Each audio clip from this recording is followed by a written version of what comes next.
sink, which is cool. Custom countertop he made here. Let's just open underneath. But it came out really nice.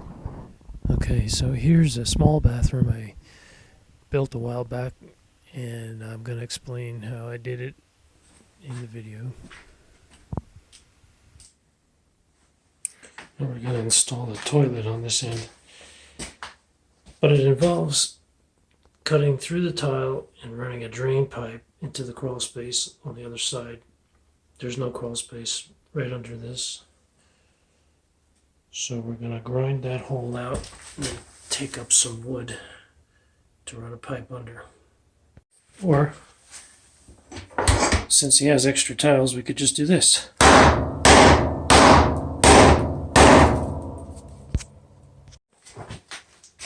Wear a dust mask when you do this. Now the trick here is this floor is only about 12 inches clearance, and I have to sneak the pipe to the left into the crawl space.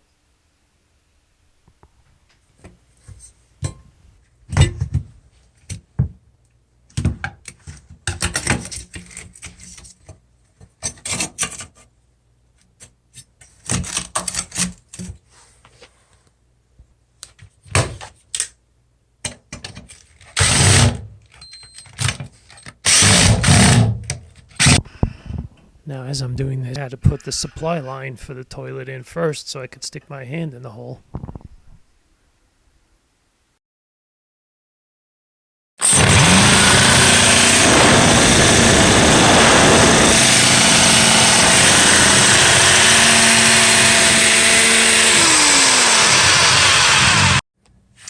Now, the supply line for the toilet should have been in there. I meant to do that before I glued this together so I could put my hand in there and guide the pipe. Screwed myself on that one.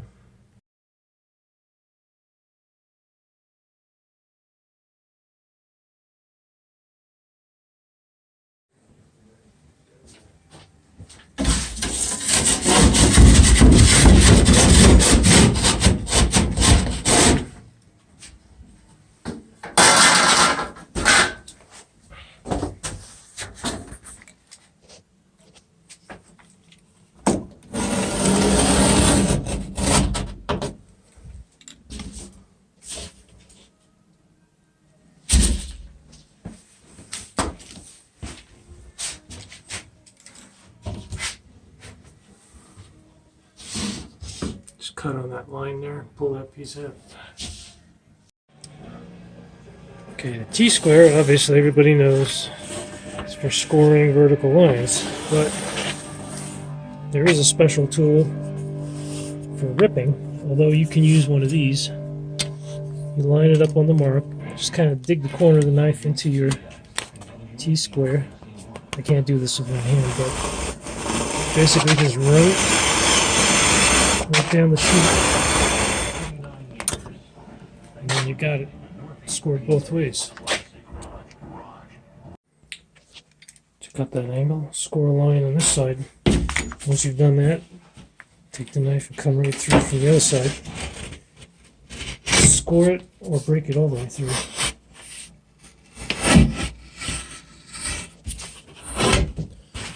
And it will snap right off.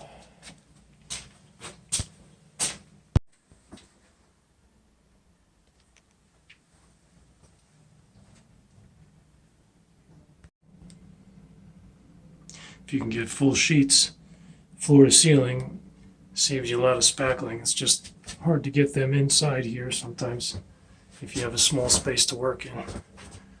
And this is only like 32 inches wide by 6 feet long. There's going to be a sink on this side, toilet on the opposite side, door in the middle.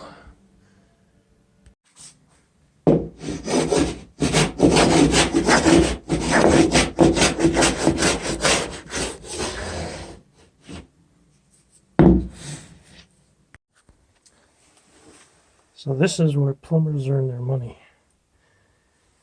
Underneath crawl spaces, trying to get pipes in. Here's the drain line for the toilet. It went through 4 layers of 2x10. And I had to fish out the water line.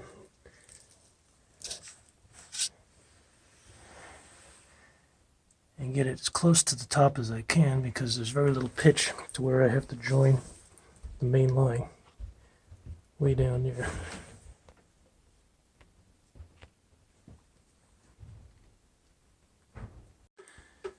Okay, what we had here was a bad situation. This had the laundry coming in, and then the toilet would have come down this 3-inch pipe into what they call a low heel inlet. And that's just looking for a clog. When you got a 90-degree, where is it? 90-degree angle coming in like that. It's just, this doesn't even have a toilet hooked up to it. It's already all full of gunk. But that's a no-no. You can only drop down vertically into a 90. So I'm going to eliminate this whole pipe. Basically, the only thing coming in there is a sink drain on that end. Don't really know why they put 3-inch pipe here to begin with, so we're going to redo this. Alright, this is what you need. Purple primer to be code so they can check it. Make sure it's on there, which I hate because it gets all over your fingers. It always spills, inevitably.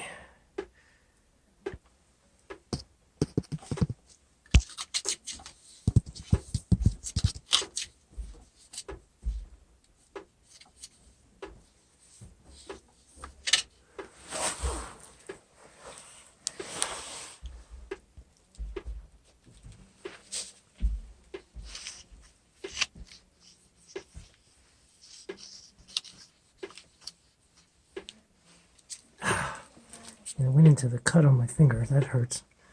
This stuff is horrible. You see what I'm doing here. Alright.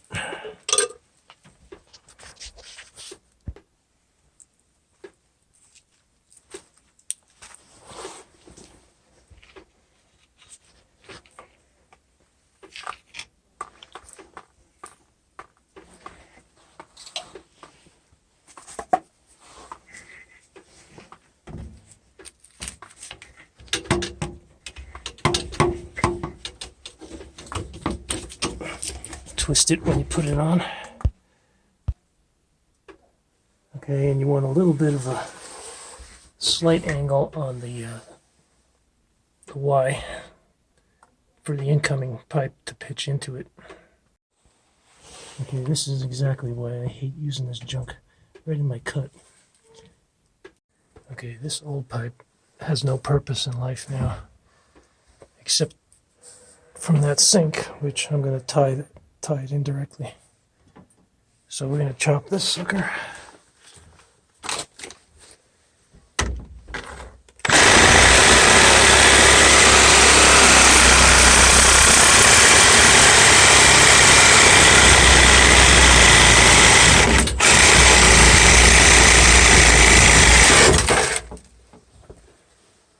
And we're going to take this bracket off and get rid of it.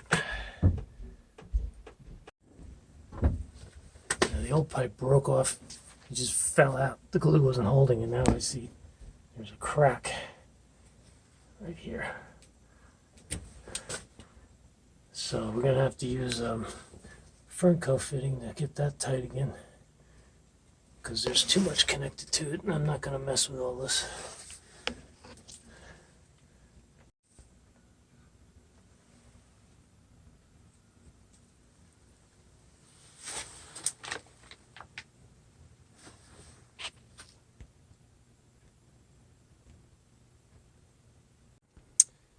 I'm going to take the Shark Bite T. We're going to tap into the top line. I tested it to see that it was warm. Oh, that's not the one I want. Actually, I want cold water. I want the bottom one.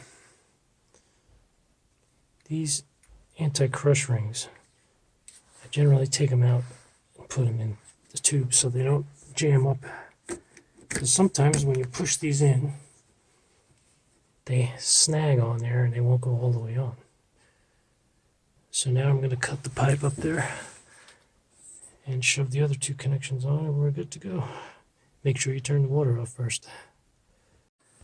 Alright, it's on. I took a little bit of a bath when I first cut through the pipe. There's always just pressure from the pipes in the house, even though the water's off.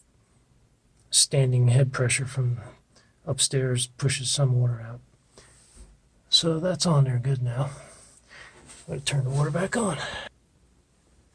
Okay, we just went over to turn the main valve on and I'm looking. And that does not look good. I'll have to tell them about that. And we'll just go back over there and check for any leaks. I can finally get out of this basement. Or basement, I wish it was a basement. Crawl space. And just make sure you clean these pipes a little with steel wool or something if they're corroded. Or the shark bite won't seal, but that looks good. Well, here's the painted powder room. Pretty much finished except for a little bit of trim on the outside here. The homeowner did the painting and put up this barnwood wall here, a little fancy towel holder, mirror. It's got a copper sink, which is cool, custom countertop he made here. And it's just open underneath. But it came out really nice. For a little bathroom, it came out pretty good. Fan. And there we go. And the hole in the floor where I patched in those tiles, that looks pretty good. So this is just about done here.